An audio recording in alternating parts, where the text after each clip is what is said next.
नमस्कार मंडळी, मी नंदिनी. स्वागत आहे तुमचं माझ्या अजून एका नवीन ब्लॉगमध्ये. कसे आहात सगळे? तर आज आहे संडे आणि संडेच्या दिवशी मी सगळी कामं आवरून झालेली आहेत. त्याच्यानंतर ब्लॉग चालू केला हळूहळू, म्हणजे थोडाच घेतलाय. तर आज वेळ आहे तर असा विचार केला, घरामध्ये जे वापरात असलेले फुलांच्या माळा किंवा जे दाराला आपण लावतो तोरण वगैरे, तर त्या गोष्टी थोड्याशा काळपटलेल्या आहेत. तर म्हटलं आज थोडंसं ते धुवून घ्यावं. त्यासाठी मी म्हणजे वॉशिंग मशीनचं लिक्विड आहे ते टाकून घेतलंय. त्याच्याने छान भरपूर असा फेस होतो, त्यामुळे ते टाकून घेतले. आणि जेवढ्या काही माळा होत्या रोजच्या वापरातल्या त्या सगळ्या एक 10-15 मिनिटासाठी मी भिजवण्यासाठी ठेवले. त्याच्यानंतर मग मी त्या धुवून घेतल्या. आणि ब्लॉग कंटिन्यू बघत राहा. पुढे दिवसभरात मी काय काय केलं हे सगळं शूट नाही केलं, थोडंसं घेतलेलं आहे. तर कंटिन्यू बघत राहा.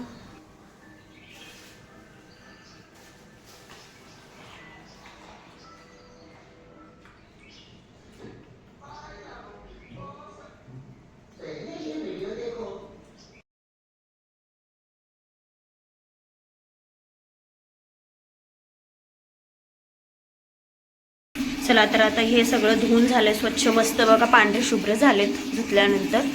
आता हे तिकडं बाहेर उन्हामध्ये सुकून येते, कारण की आता सध्या ऊन पण कमीच पडतंय.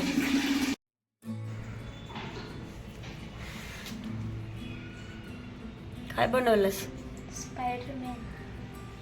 माशी पण आली बघ तुझं ड्रॉइंग बघायला. बघू, दाखव सरळ जरा.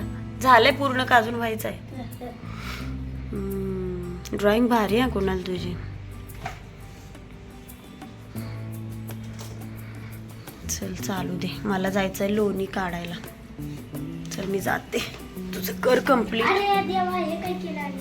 काय केलास? चल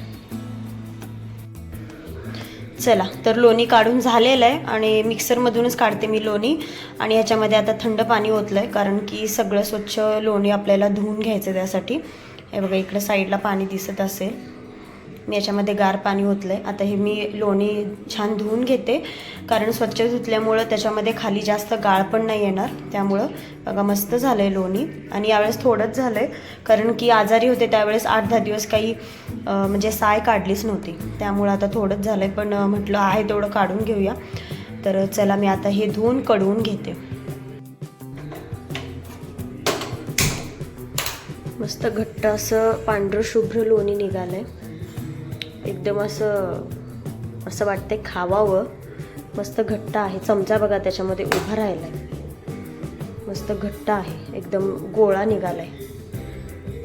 आता हळूहळू वितळायला लागले, कारण मी गॅस चालू केलाय. चला, मी नंतर दाखवते. तर बघा, तूप आता कडत आलंय आणि मस्त असा वास यायला लागलाय. आणि अजून छान वास यावा त्यासाठी मी 1-2 वेलची टाकून घेते त्याच्यामध्ये, म्हणजे तुपाला अजून छान वास येईल. आता होतच आलंय तूप.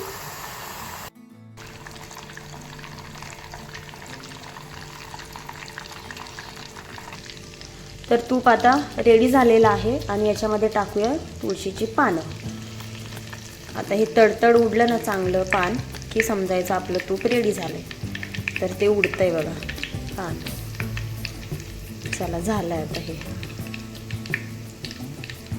सो चला, घरचं तूप रेडी झालेलं आहे.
तर चला, आमच्या दोघांचं चालू आहे. नोटबुकला तर कुणालने आधीच कव्हर घातले होते, कारण ते रेडीमेड भेटले होते कव्हर, आणि बुक्सना कव्हर घालायचे राहिले होते.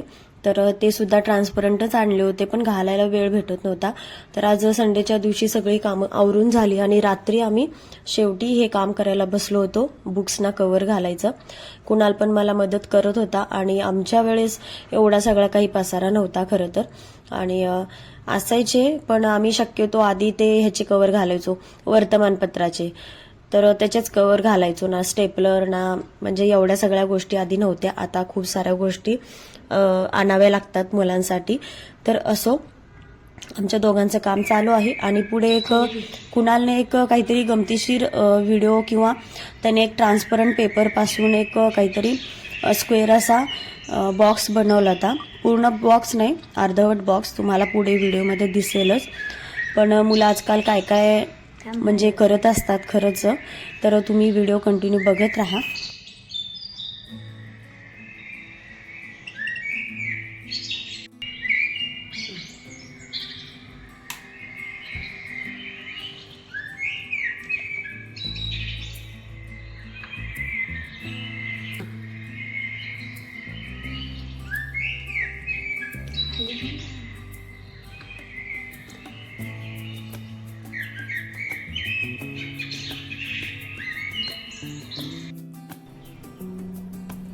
चला तर मंडळी, आमचा छोटासा ब्लॉग तुम्हाला कसा वाटला ते नक्कीच सांगा आणि कमेंट करत जावा.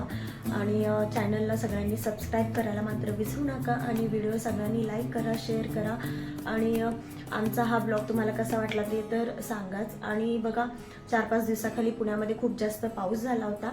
आणि आमच्या इथे घराच्या मागे खूप मोठं झाड आहे, मी बऱ्याच वेळा व्हिडिओमध्ये दाखवलेलं आहे.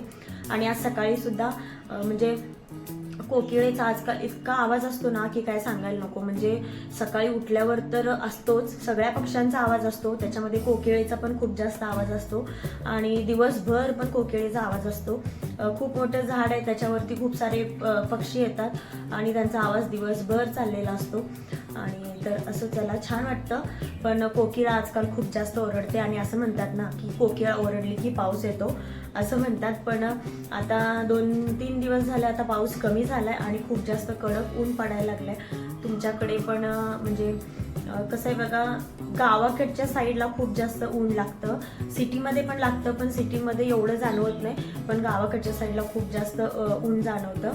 तर असं चला, आमचा ब्लॉग कसा वाटला नक्की सांगा आणि भेटूया नेक्स्ट ब्लॉगमध्ये. तोपर्यंत सगळ्यांनी व्हिडिओला लाईक करा, शेअर करा आणि चॅनलला सबस्क्राईब करायला मात्र विसरू नका.